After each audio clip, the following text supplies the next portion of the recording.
ఈ 4 రోజుల్లోనే ఓపిక ఇచ్చాడు, శక్తి ఇచ్చాడు, మనిషిని యాక్టివ్ అయ్యాను. అంటే నేను నా శరీరాన్ని సేవకులుగా మీకు చెప్తున్నాను, సేవకుడిగా చెప్తున్నాను. ఎలా నలగొట్టాలో అలా నలగొట్టేసామన్నమాట. అది కూడా తప్పే. రోజుకి హార్డ్లీ నిద్రపోతే 4 గంటలే నిద్రపోయామని చెప్పాలి యావరేజ్న. కుదరదు అలాగా. డాక్టర్ చాలా స్ట్రిక్ట్గా చెప్పాడు, నువ్వు 7 గంటలు నిద్రపోవాల్సిందే, అప్పుడే నీ బాడీ మళ్ళీ అందుకుంటుంది అని చెప్పాడు. సో గంట పెంచుకుంటా రాత్రి 12ంటికి పడుకుని వాళ్ళు 7ంటికి లేసా.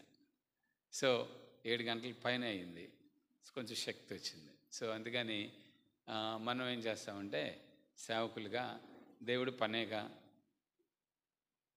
దేవుడు మాటలేక, దేవుడు ఆలోచన లేక, కానీ మనకు దేవుడు ఒక శరీరాన్ని ఇచ్చాడు. ఆ శరీరాన్ని తీసుకోవాల్సిన బాధ్యత కూడా మనకుంది. కాబట్టి రెస్ట్ లేకపోతే షుగర్ పెరిగిపోయింది, రెస్ట్ లేకపోతే అన్ఈజీనెస్, రెస్ట్ లేకపోతే చిరాకు, రెస్ట్ లేకపోతే కోపం, అన్నిటికీ అన్నీ లింక్ అయిపోయినాయి. అందుకని మరి ఈ ఫ్యామిలీ కాన్ఫరెన్స్లో మీరందరూ రావటానికి చాలా ఇష్టత చూపించినందుకు ముందు మీ అందరికీ థ్యాంక్స్. ముఖ్యంగా డానియల్ అంకుల్కి, ఆంటీకి, వారి సంతానానికి, వారి అల్లుళ్ళకి, కోడలకి కూడా.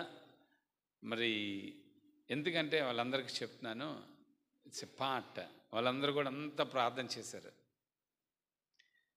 మీరందరూ వాళ్ళ సంఘం కాదు, డిఫరెంట్ చర్చెస్, సంఘాలు, సువార్థికులుగా ఉన్నారు, వేరు. వాళ్ళ సంఘానికి ఆ బాధ తెలుస్తుంది. సో అందుకని ప్రత్యేకంగా నేను వాళ్ళ గురించి చెప్తున్నాను. ముఖ్యంగా మాతో మాట్లాడుతూ ఫాలోఅప్ రాజేష్ గారు ఎప్పటికప్పుడు చెక్ చేసుకుంటూ, ఈలోపు తనకి యాక్సిడెంట్ అయ్యి, యాక్సిడెంట్ అయితే ఏమవుద్ది, నీరు కారిపోతామా? అలాగా చాలా పరిస్థితులు, అడ్డంకుల్లో దేవుడు కృప చేసుకుంటూ ఆ కుటుంబానికి సహాయం చేశారు. నేను కరెక్ట్గా 5 నిమిషాలు తక్కువ 12 అయింది, 12:30కి తనకి ఇచ్చేస్తాను. 1:30కి లంచా, 2 o'clock. Okay, that's good. తన టాపిక్ భోజనం చేసిన తర్వాత వెళ్ళిపోదాం అనుకున్న వాళ్ళు చేయొద్దండి. ఎవరు లేరా? God bless you. నిజంగా భోజనం చేసిన తర్వాత ఏం చేస్తారు సేవకులు? భోజనానికని కాదు, ఏదో ఒక పనులు ఉంటాయి, దాంట్లో డౌట్ లేదు. భోజనం చేసి వెళ్ళిపోయారు అంటే భోజనానికి వచ్చినట్టు కదా. ఐఎమ్ సారీ, నన్ను మళ్ళీ ఆ లెక్కలోకి వెళ్ళొద్దు. అట్లా వెళ్తే చాలా దూరం వెళ్ళిపోద్ది పరిస్థితి. సో చాలా సంతోషం మధ్యాహ్నం సెషన్స్ కూడా ఉండాలని. ఎందుకంటే ఈ దినాల్లో మనందరికి బాగా తెలిసిన విషయం ఏదన్నా ఉంది అంటే, కుటుంబాలు ఎలాగున్నాయో మనందరికి తెలుసు. వదిలే నాన్న, నాకు గాలి ఎక్కువైపోద్ది. ఇట్స్ ఓకే, చూద్దాం, అవసరమైతే మళ్ళీ. సో కుటుంబాల పరిస్థితి మనందరికీ తెలుసు. సో మన చుట్టుపక్కల గురించి, కుటుంబాల గురించి మనం మాట్లాడతాం, మన కుటుంబం గురించి మాట్లాడుకోం. నా ప్రశ్న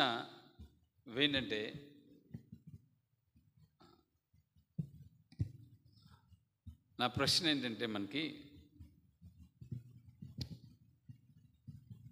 ఈజ్ గాడ్ హ్యాపీ విత్ అస్?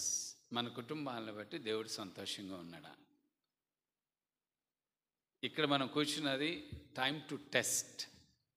బోధించే మనం ఆ బోధన కొంచెం అన్వయించుకుంటున్నాం.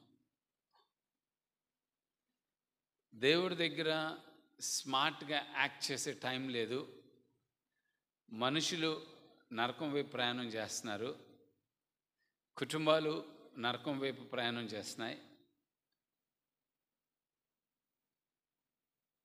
సైతాన్ గాడికేమో ఇంకా క్లియర్గా చెప్పాలంటే, పాపం అనేది కుటుంబంలోనే ఫస్ట్ ఎంటర్ అయింది. ఆదామవ్వ దగ్గర దేవుణ్ణి శోధించలేదు. అది ఎక్కడ ఎంటర్ అయిందండి? కుటుంబంలోనే ఎంటర్ అయింది. సో నాకు తెలిసినంత వరకు సేవకులుగా కానీ సువార్థికులుగా కానీ మనం తప్పు అని నేను అంటున్నా, పాపం అంటే మళ్ళీ ఎక్కడికి వెళ్ళిపోతారని, తప్పు అయినా పాపమైనా రెండు ఒకటే. ఎక్కడ ఎక్కువ చేస్తామంటే కుటుంబంలోనే చేస్తాం. సో సైతాన్ గాడికి కుటుంబం అనేది ఒక ఆట స్థలం అయిపోయింది. సో సేవకుడుగా మన ఫ్యామిలీస్, మన కుటుంబాలు వాడికేం అతీతం కాదు.